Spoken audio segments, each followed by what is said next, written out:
Hey there everyone, it's Chris from Runaway Adventures. I am the event director for Sunday's Greensand 50k. Welcome to the race briefing. I'm going to go through everything that you need to know now so you can feel nice and ready and you can turn up on Sunday and just get down to running the 50k. We will do a short briefing on the day, but this is the main one, so please pay attention and let me know after the video if you have any questions. The first thing to go over is how to get there on the day. Now, some of you who will have run it last year would have used the old Shuttleworth entrance and they've now updated to a new one. So you need to enter Shuttleworth via the B658 road, and I'll put it on the screen now, but what you need to do is just enter via that entrance and drive all the way up the track until you get to our event field, which will be on the left, and we'll have marshals showing you how to get there. If you're not sure exactly where that entrance is, the best thing to do is type in Shuttleworth and you're looking on Google Maps or something like that, and you're looking for the one that's at Older Drive. So Shuttleworth Older Drive on the B658, that's going to get you where you need to go. There is lots of signage in the area that they've put up to make sure people don't go to the old entrances. So if you see big signs that say all Shuttleworth visitors this way, follow those signs and that'll get you where you need to be. For an overview on things like how to get there, more detailed instructions, the written address and things like that, do see our overview PDF document, which is available on our website. And actually all of the resources that I talk about is available on our website, which you can get at runawayadventures.com, and follow the links to the Greensand Country race page. We've got GPS files, there's a really good route fly-through video where I go through the whole course and things like that. So please do head there and just consume as much information as you can, and that will really help us on the event day because you'll know exactly what to expect. The timings on the morning, so please arrive between 7:30 and 8:30. We'll get everyone arrived, parked up and registered. Registration will be open till 8:45 and you'll be receiving your bib for the day, so one of these, and also a timing wristband that looks like this, which you put on your wrist and you keep on you for the duration of the event. Then at 8:50 I'm going to do a very short safety briefing, and then we're going to get you on your way at 9 o'clock. There is an 8-hour 30 cut-off for the event, so all finishers will need to be complete by 5:30. We don't have strict checkpoint cut-off times, but we will keep an eye on people, and if you're very behind the pace needed for that 8-hour 30 cut-off at checkpoint 3, at the 39k mark, then we may just have a chat with you and assess if you're going to be able to continue. Once you've registered, we do have coffee being served all morning, hot drinks being served all morning, so please use those facilities, and yeah, feel free to get there nice and early and you can enjoy a coffee, hopefully in the sunshine, and wait for 9 o'clock. So on to navigation. The course is fully marked and we'll be out there on Saturday putting up all our signs, so I'll just show you what those look like now. The primary signs you're going to look out for are these, so they're orange arrows on A5 signage, and these will be placed in different locations to show you where you need to make turns or go straight on through gates and things like that.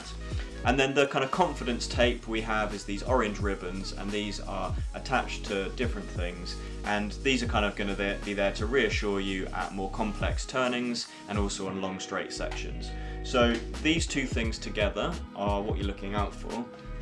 Now, we do have a couple of other bits of signage you might see. So you might see things like this. That's obviously, hopefully you don't see that because it means you've gone the wrong way, but we put these when you're on a long straight and you might be turning left or right, and we just want to make sure that you don't continue straight on.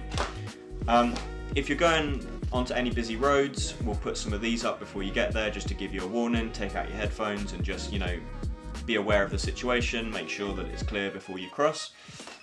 And then finally, there are some places that we put up these much bigger signs because that's going to just be a lot clearer on some of those really sharp turns. So everything that we have is what I've shown you. Nothing else will be put out. That'll get you around safely. We'll have people out checking in the morning and making sure it's all looking how it should. However, there's always the chance that you could go wrong, and what we're asking everyone on our events this year for our ultras is to have the route on your watch or on your phone there as a backup. So if you've got a running watch and you can upload the GPS file to that via Garmin or Sunto, and you can have that in the breadcrumb mode, then that is the perfect way to just reassure yourself you're always on the the right track, and if not, get yourself downloaded on OS Maps or one of the different mapping platforms on your phone, and actually just have that loaded up, and you can always consult it if you're not entirely sure if you're where you need to be. We've uploaded that to a few different platforms. We've already uploaded it to OS Maps and Garmin Connect, and even Google Maps. We've put the GPS on that, so you can add that to your phone and just have that available. You shouldn't need to use it, but it's always nice for us as organisers to know that there's a backup, so if you do accidentally miss something, then we can hopefully resolve it nice and quickly by checking that. So yeah, it'd be great if you could do that. All of those links are on the website. Please be aware that there are a couple of sections on the route where you leave the public footpaths and you run along some quiet roads that don't have pavements. So on those sections, just be super careful, keep into one side. On most of them, there are kind of grass verges that you can actually run on, and we will have marshals at all of those locations. But just a heads up that, yeah, in a few locations, you will just be, to kind of join onto other public footpaths, you're just kind of turning onto the road and then off, and just be, yeah, super careful. Now, things that you need to bring with you on the day and actually carry on the race, so our mandatory equipment, is reasonably light and simple. So we ask bring your mobile phone, some form of capacity to hold your water bottles, to hold your water, so however you like to do that, whether it's bottles or a bladder, but being able to take that on, a minimum of 500 mils, a soft cup, or a collapsible cup, because that means that you'll be able to dispense the Coke and the electrolyte drink into that at the aid stations. We have put on there a light rain jacket or kind of windproof jacket. Looking at the forecast, it's not looking too bad, the temperatures are okay. I would still personally always recommend that you carry that, because you don't know if you might get injured, and you always get cold when you become stationary, but we're not making that mandatory this year given that the temperatures are okay. So we'll leave that up to you in terms of whether you want to take a rain jacket with you. As I say, I think it's always best, particularly if you are thinking that you're going to take maybe 6+ hours, but yeah, that's not going to be mandatory given the time of year and the location that we're at. And that's about it really. There's nothing else we need you to carry. You should obviously have some form of bag or waist belt to carry the things that you do need. And then in terms of the footwear, this is quite a tricky decision in some ways, because a lot of the trail is very hard packed. There's some country lanes, there's some tarmac sections and gravel sections, but there are also lots of bits through field and more technical terrain where you're gonna, need not necessarily the grip of a trail shoe, but the stability of a trail shoe. So personally, I would still go with a trail shoe myself, but something with a bit of cushioning. But if not, then a road shoe would be fine. Just be a bit more careful, because they're not always as stable with the stack heights these days. So up to you on the shoe, but I would recommend a cushioned trail. There are 3 checkpoints on the route, so those are in Haynes, located at 15.1 kilometres, in Shefford at 29.7 and Broome at 39. At the first and the third, so at Haynes and at Broome, they're both village hall locations, so we have access to toilets. Please note there isn't a toilet at the second checkpoint. When you arrive at those checkpoints, you will be scanned in by one of the marshals to record your time, and then there will be lots of things available. We've got all the standard things you would expect, so water, we've got electrolyte drink, Coke, crisps, flapjacks, we've got some bars from Tribe, we've got gels from Mountain Fuel, the sports jellies in orange and lime flavour, a few sweets and sort of bits and pieces. So there's plenty there to graze on. It's always worth bringing a little bit in your pack just so you've got what you like, but we've got plenty there at the aid stations for you. So yeah, 3 aid stations, 15, 29.7 and 39 kilometres. We will also have some marshals out on the route at different locations, and there are medic teams who are going to be roaming throughout the day. Now, if you want to stop, you don't want to continue running, then please try and do that at an aid station or at a marshal point, so that we can call that in and we can treat you if you're injured, and if you need transport back to the start finish, we can try and arrange that for you. Sometimes there's a bit of a wait on that, depending what the situation is, but we will always try and get you back. But if you do have friends or family in the area, then they could also come get you. If you do stop running and you don't do that at a checkpoint or a marshal point and someone picks you up, 2 things please to remember. 1, The wristband that you have on there, they're quite expensive and we reuse them at all of our events, so we'll need to get that back to you. So if you can either drop it back to a checkpoint that you're nearby or the start finish on the day, that'd be great. If not, we'd ask you to post it.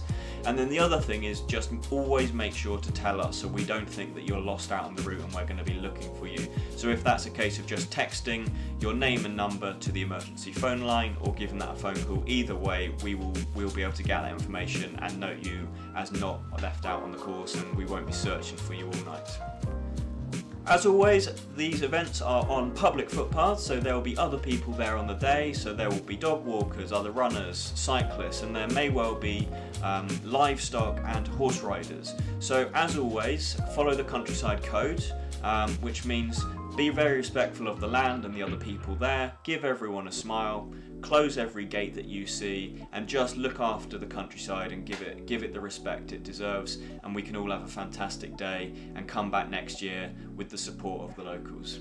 So once you finish, we'll give you a medal, we'll take your wristband off you, and then please feel free to enjoy the event base that we have. We'll have some music playing. We've got the guys from Drink Biggleswade, which is a tasting room and tap room and beer shop in Biggleswade, and they're bringing some of their finest craft ales for us to taste on the day. So they'll have that on draft available to buy. So please do that. They're making a big effort to come down, and we really appreciate it. So please, let's try and drink them dry, basically. We've also got on that, where we're selling the beer, we're also selling these t-shirts. So these are the new Greensand Country t-shirts with the new logo in green. They're available for £15. And just to say, if you've already pre-ordered one via the website, that will be given to you at the registration. We also have some hats from Yugoku Projects. We sell them all of our ultras this year, so have a look at them. We've got, I think, 4 or 5 different designs. They're fantastic, and yeah, they'll be available if you'd like to purchase those too. Food, we have a stall who is going to be doing crepes, waffles, milkshakes, things like that.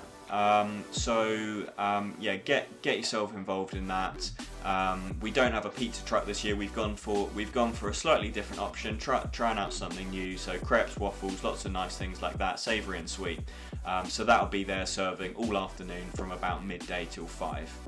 And by the way, spectators are very welcome. So if you want to bring your friends and family, they won't be able to get into the actual visitor attraction at Shuttleworth, but they can drive up into Shuttleworth, park at our event field, relax at our event field, watch you finish and stay there as long as you like. So please invite as many people as you want to come join you at the finish. Let's create a bit of an atmosphere, and yeah, that would be fantastic. I'll finish up really by saying that the resources and any further updates will be made available all on our website, and anything large that changes, which is very unlikely, we would email that out to you all. But yeah, do have a look on the website and read through that, and everything will be there. If there are any questions, you can always email hello@runawayadventures.com. The weather's looking pretty good. There might be a little bit of rain. There always is something at our events, but given that we're in Bedfordshire, where it always shines, the sun always shines, it should be a fantastic day. So guys, have a really good journey down there. We look forward to seeing you on Sunday morning.